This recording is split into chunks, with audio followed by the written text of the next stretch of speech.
Bonjour à toutes, bonjour à tous. Nous allons vous présenter notre projet de fin d'études développé au sein de l'INSA Normandie qui porte sur la réhabilitation de la râpée. La consommation mondiale en eau est en grande partie destinée au secteur agricole, à sa production qui peut être intensive pour répondre aux besoins de la population. En l'occurrence, cette production génère pas moins de 30% des gaz à effet de serre rejetés dans notre atmosphère. Les transports des produits et le trafic s'ajoutent aussi à cette pollution irraisonnée.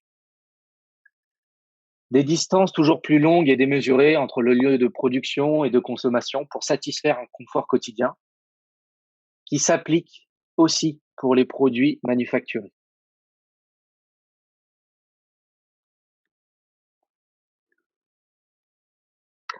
Pour cela, nous nous sommes intéressés à la gare de la Râpée, située dans le 12e arrondissement de Paris et dans la ZAC Bercy-Charenton.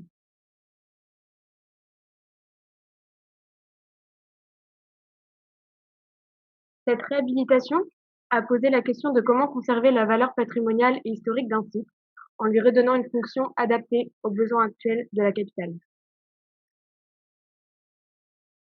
Le site étant placé en bord de Seine, nous nous sommes intéressés à cet axe majeur qui structure le territoire et qui relie notamment plusieurs ports maritimes, Le Havre et Rouen. Nous avons donc étudié et fait une comparaison des différentes liaisons des différents transports liant ces trois villes. La nature a, a, a évolué au cours de ces derniers siècles dans la capitale. La production agricole et maraîchère autour et dans la capitale a laissé place à un développement urbain et la nature présente actuellement est essentiellement une nature récréative et de loisirs. La production agricole se situe maintenant à l'extérieur de l'agglomération tout entière. La conséquence de cette distance est que l'affrètement des marchandises se fait dans différents ports de Paris et de sa proche banlieue. Le relais est ensuite assuré par voie ferroviaire et routière. On assiste à la saturation des axes majeurs parisiens. Certaines opérations d'agriculture urbaine ont vu le jour dans la capitale ces dernières décennies. Des zones vastes délaissées et qui se trouvent à proximité des réseaux fluviaux ferroviaires, qui sont eux associés au réseau routier, seraient des sites potentiels pour accueillir une activité de production. C'est la multiplication de ce type d'opérations qui rendrait cette démarche attractive et réaliste. La gare de la Râpée, située dans le quartier de Bercy à Paris, est un site capable, de par sa superficie et son implantation stratégique entre voies ferrées, entre la Seine, les quais de Seine et le périphérique. Cette implantation en fait aussi un site complètement enclavé aujourd'hui et très peu accessible au public. L'ancienne gare frigorifique, construite en 1862, servait à acheminer et entreposer dans la capitale les marchandises, et notamment le vin, surtout dans le quartier de Bercy, qui arrivait par la Seine.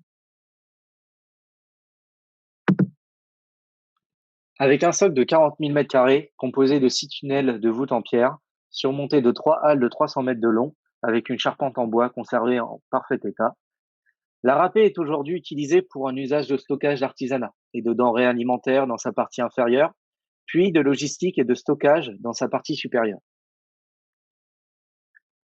La première solution à apporter fut le désenclavement du site. Pour cela, plusieurs stratégies ont été mises en place. Au sud, nous avons effectué un retrait de la façade afin d'ouvrir le bâtiment sur les quais et la Seine avec la création d'un port urbain permettant quant à lui d'être, via la petite ceinture, de lier la Seine au site.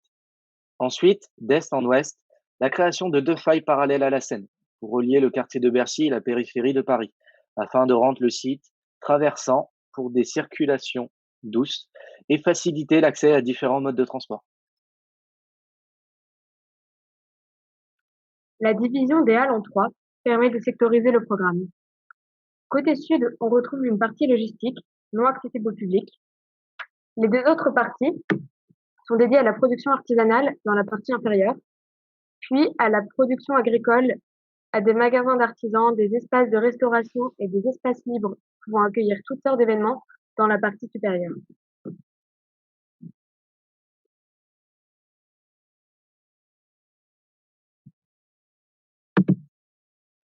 Au niveau du parvis sud, la façade a été complètement ouverte sur la Seine Elle établit une vitrine sur l'activité logistique qui est totalement assumée et mise en avant. Dans la partie inférieure, on retrouve 2 tunnels, un tunnel routier et un tunnel ferroviaire, qui sont dédiés à l'activité logistique qui est, elle, associée à la production artisanale et la production également agricole.